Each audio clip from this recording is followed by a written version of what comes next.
Parfois, vous êtes chez vous, vous avez 1000 choses à faire et vous n'avez pas le temps de les faire. Alors il vous vient en tête une idée merveilleuse pour résoudre tous vos problèmes. Si j'arrêtais de dormir, j'aurais 2 fois plus de temps pour faire toutes les choses que je n'ai pas le temps de faire. Alors vous faites une nuit blanche et arrivé au soir suivant, vous vous dites « Bon, c'était peut-être pas une si bonne idée ». Et puis vous vous endormez, épuisé. C'était certainement le même type d'idée qui poussa en 1964 Randy Gardner à ne pas dormir pendant 11 jours et 25 minutes.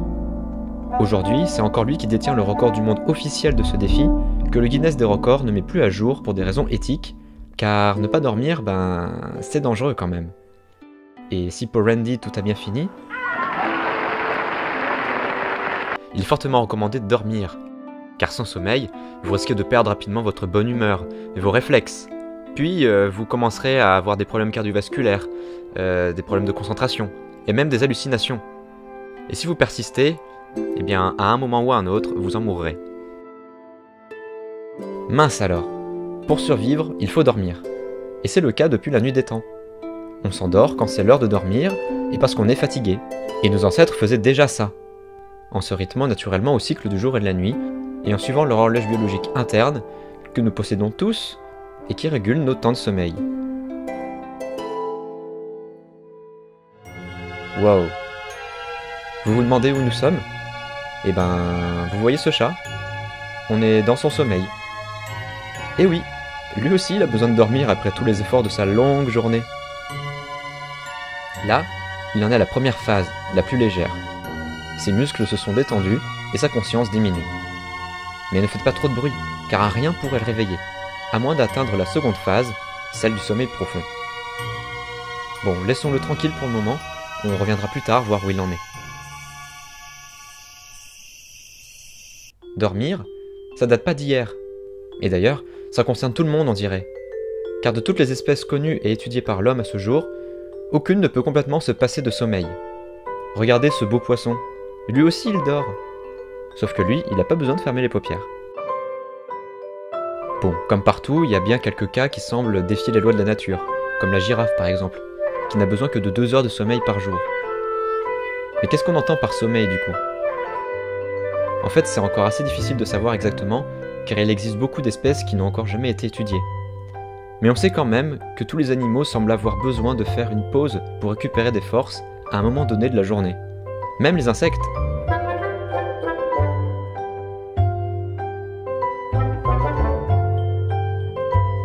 Du coup, la première chose que l'on sait vraiment du sommeil, c'est qu'il est nécessaire à tous.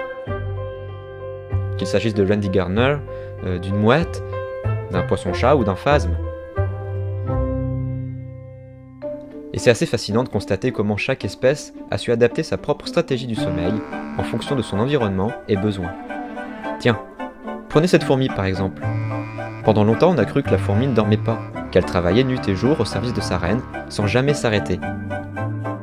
Mais des études récentes ont démontré qu'une fourmi faisait en moyenne 250 siestes d'un peu plus d'1 minute par jour, ce qui correspond en gros à 5 heures par jour. Pas si mal pour une si petite bête. En fait, les fourmis ouvrières s'endorment de façon irrégulière et asynchrone, car vivant sous terre, elles ne sont pas soumises au même cycle jour-nuit de la même manière que nous.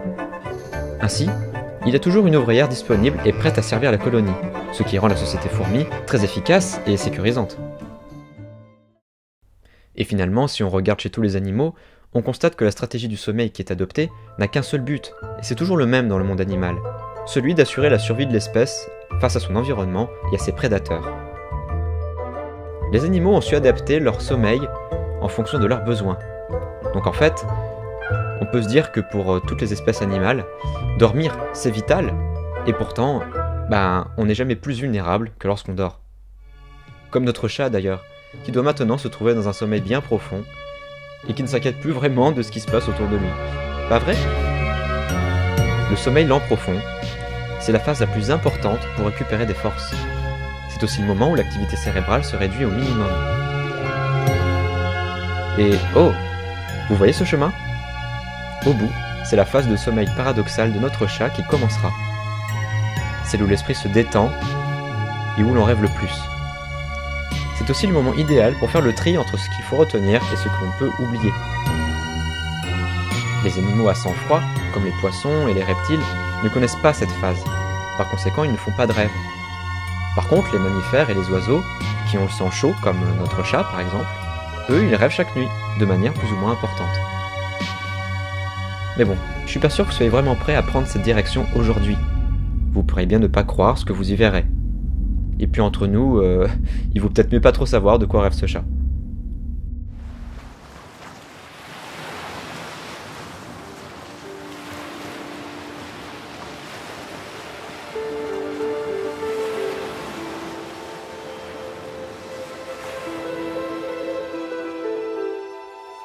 Reptiles, poissons, oiseaux, insectes et j'en passe.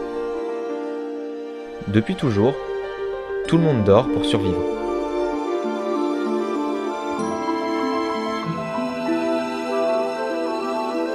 Et nous, humains, est-ce qu'on fait vraiment pareil? Oui, bien sûr, vous dormez tous, ou du moins je l'espère. Mais sûrement que dormir a perdu un peu de sens pour vous ces derniers temps. Vous préférerez peut-être faire autre chose de vos nuits, ou peut-être que vous n'avez pas le choix d'ailleurs. Aussi, si vous voyagez, vous chamboulez tout le temps votre horloge du sommeil. Et si vous dormez en ville, les lumières et les bruits vous perturbent certainement, même si vous ne vous en rendez plus compte. On ne dort plus vraiment comme on le devrait, en fait. Et de plus en plus de pathologies liées au sommeil surviennent dans nos sociétés, et il est certainement temps de vous y intéresser.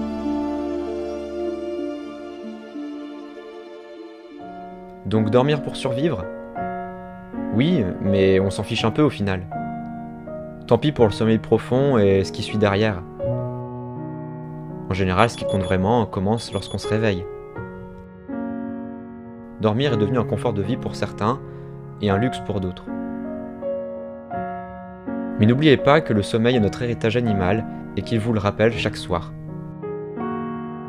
Repensez à ce chat et à cette fourmi qui pour rien au monde ne rateraient leur sieste quotidienne. Repensez à l'énergie que ce sommeil leur apporte pour pouvoir surmonter tous les problèmes de leur journée. Vous aussi, faites du sommeil votre ami et arrêtez de vous dire qu'il ne sert à rien. Car que vous le vouliez ou non, vous passerez un tiers de votre vie avec lui.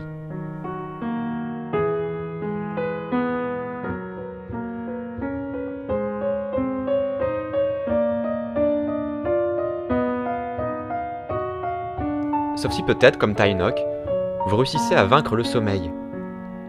Suite à une fièvre qu'il aurait attrapée en 1975, ce Vietnamien affirmerait ne plus du tout dormir. Et il dit que tout va bien. Il a même refusé l'aide des scientifiques qui ont voulu le guérir. Comme je suis toujours en bonne forme et fournis un rendement double, je préfère rester chez moi pour travailler. Tenez, c'est grâce à mes nuits blanches que ces 8 hectares de collines dénudées sont maintenant vertes. Ah là là, ça fait rêver. Ou peut-être pas en fait, car dans ses derniers témoignages, Tainok avoua que depuis qu'il ne dormait plus, il se sentait un petit peu comme une plante sans eau. Bon, peut-être que tout ça vous a bien fatigué, et c'est pas plus mal finalement. S'il fait noir dehors, c'est qu'il est sûrement temps d'éteindre cet écran et de vous coucher. Allez donc reprendre des forces et faire le tri dans votre mémoire. La nuit porte conseil, comme on dit. Alors, bonne nuit!